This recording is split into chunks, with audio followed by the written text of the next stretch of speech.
Welcome back, Nerglings.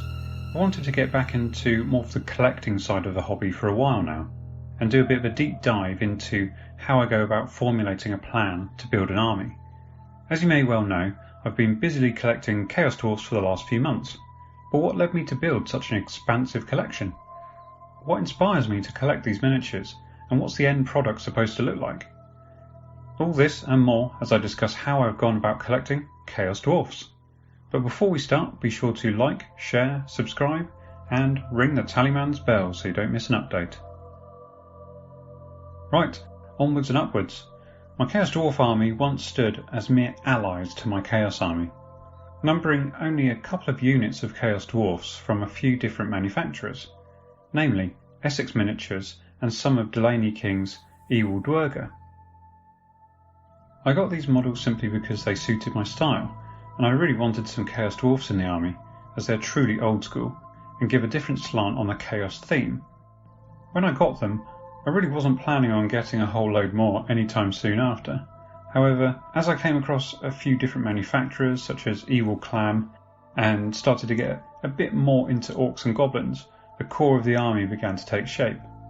And it wasn't until Games Workshop re-released their awesome metal big hats for Blood Bowl that I even considered what I had collected as anything other than allies in various forms for my main Chaos army. When I received the Blood Bowl big hats from Games Workshop, I started looking for a way to incorporate them into my army. I came to the conclusion that rather than convert them and see them as simple troops in an army, I would use each of the footmen armed with knuckle dusters as leader types for lesser races of creatures.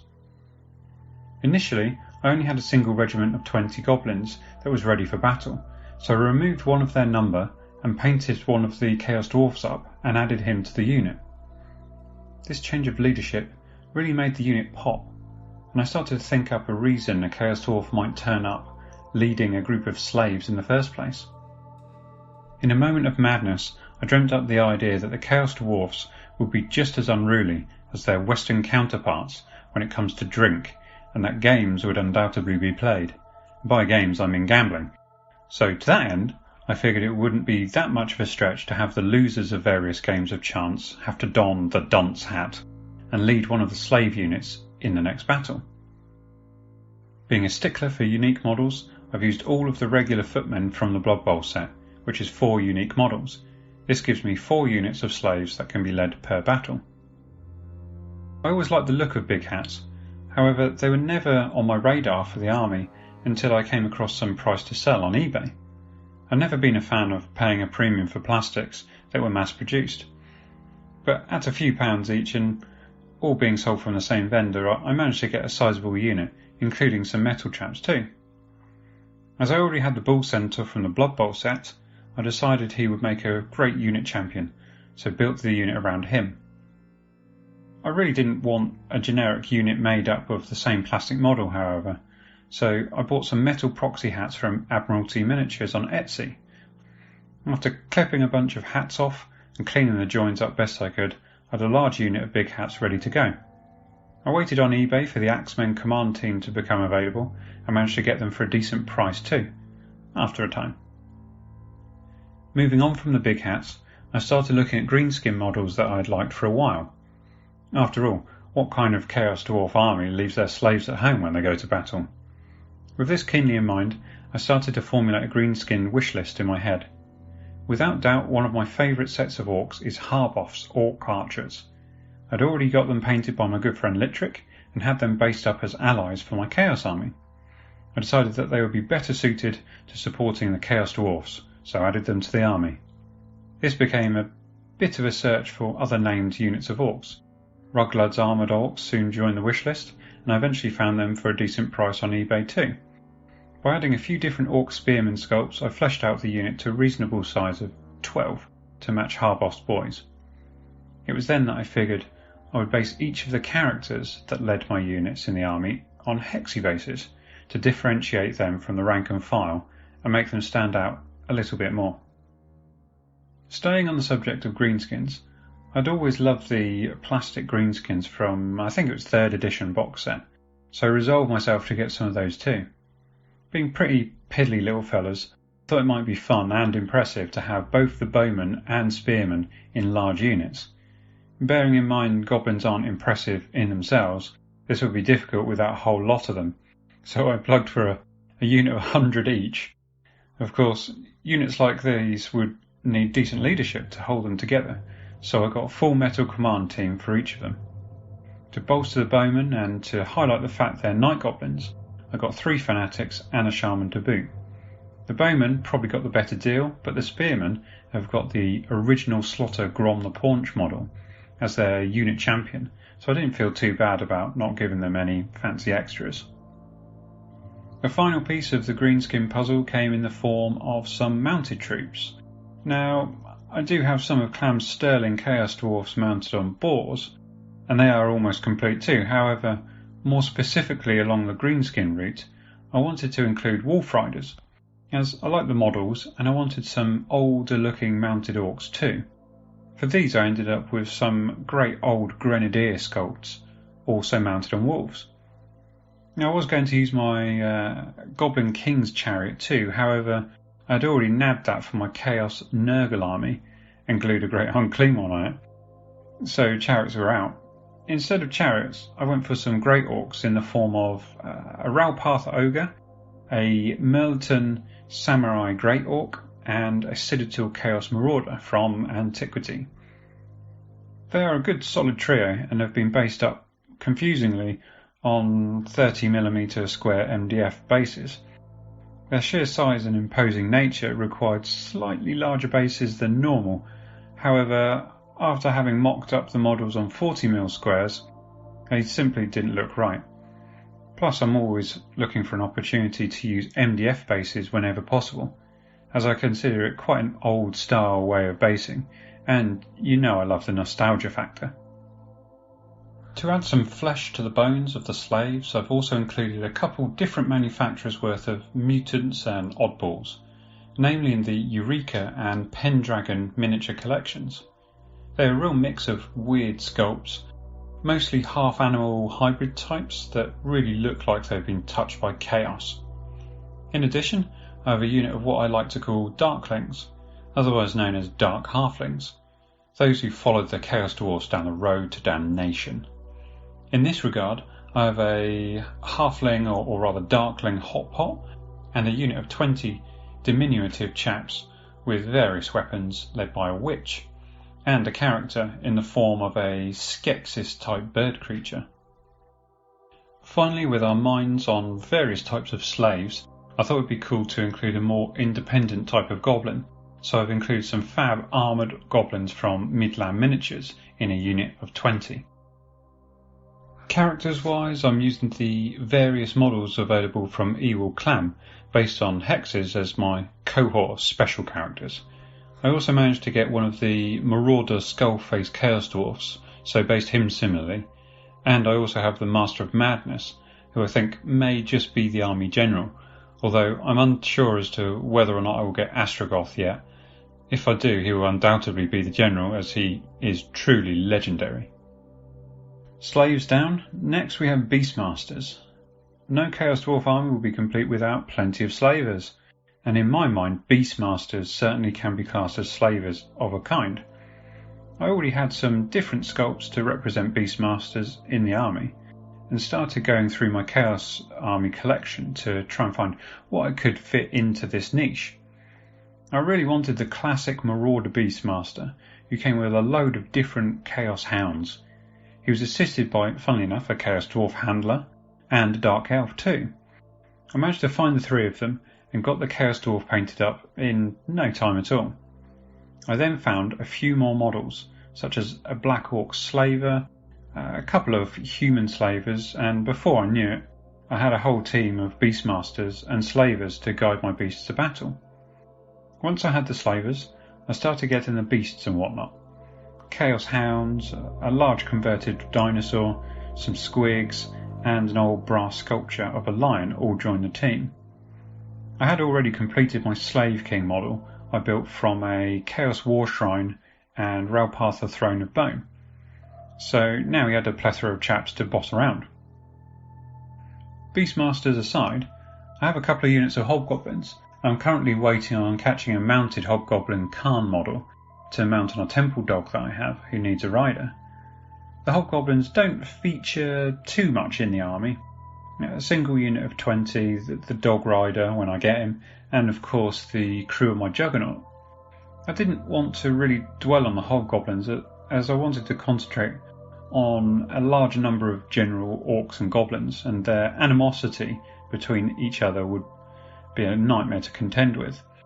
So for the most part my Hog Goblins are specialist troops that probably would just let the slaves get a good beating before dipping their toes in the water, so to speak. War machines wise, I wanted to include just about everything I could in the army. Of course, I already had the giant Chaos battering ram painted from several years ago, so I rebased that onto a large rectangular piece of MDF and suitably reinforced it with plaster, glue and what have you. My Chaos Dwarf Juggernaut from Macrocosm, I think it was, needed to be based, so I based that up on the same size base as the battering ram and added a party of hobgoblins to crew the thing. I had the Orc Monstrous War Machine, otherwise known as the Trebuchet, which was already painted up, so that joined the army. I then based my Hell Cannon on a super large 100mm base. I love the Chaos Dwarf affinity with engines of war, so I included just about every small range weapon I could as well. Bazooka, mortar, swivel gun all got added, alongside some weaponry from other races too, namely Skaven bits and bobs, so a Jezil warp fire thrower and a warp fire cannon, to name a few. I also wanted a gun line to include all of the various heat weapons the dwarfs and Chaos Dwarfs could muster. To this I added a magma cannon and 2 different editions worth of flame cannons. I think one was a Marauder flame cannon, and then another was like a 6th or 7th edition maybe flame cannon.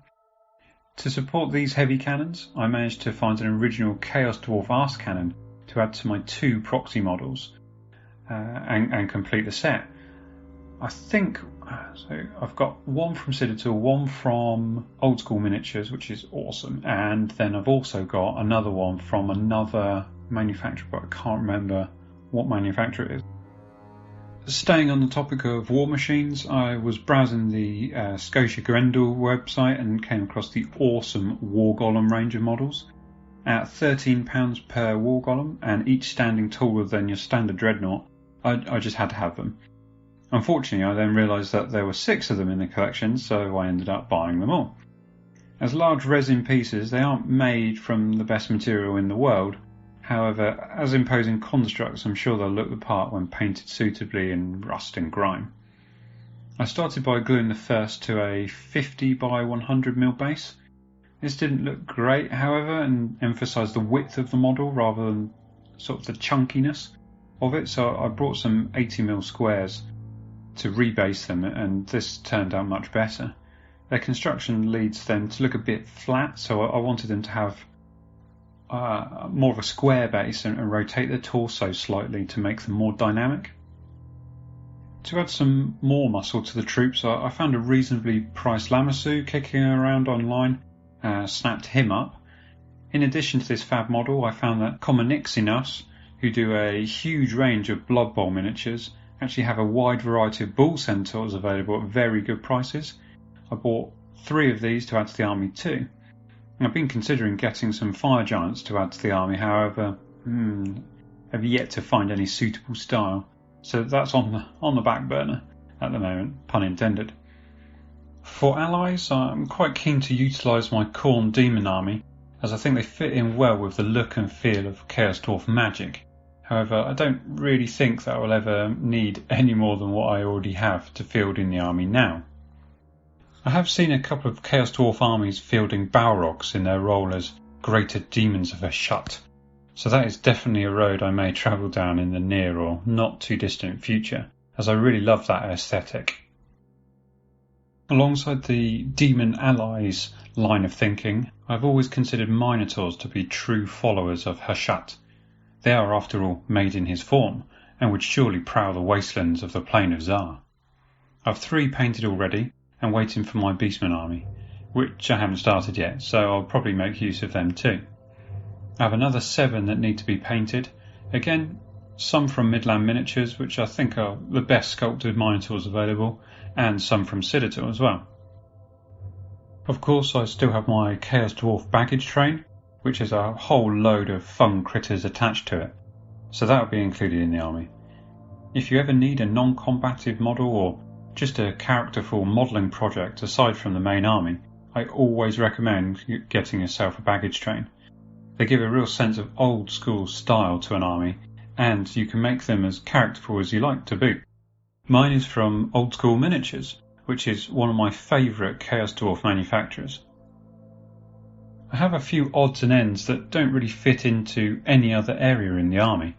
Another 8 ogres that have yet to be built from Nightmare Miniatures, Citadel Battlemasters, Essex Miniatures and the like. I also have various odd character models such as dwarf wizards that I may end up using as sorcerers or cheap tricksters to annoy flanking troops or cavalry. I also have a unit of 6 Etin led by a Fomorian giant. However, I'm not 100% sure which army I want to field them in yet. They may end up in my Nergling army. I guess time will tell. Now I've pretty much detailed the laydown of the whole army. What is the grand scheme or theme for the army? I wanted a more or less all-encompassing feel to the army, so I have sent several units away to various friends who are helping me paint the lot, including miniatures from dozens of manufacturers, most of which I hope I've covered in this video already, and of course then used my patented varnishing and basing techniques to bring them all together.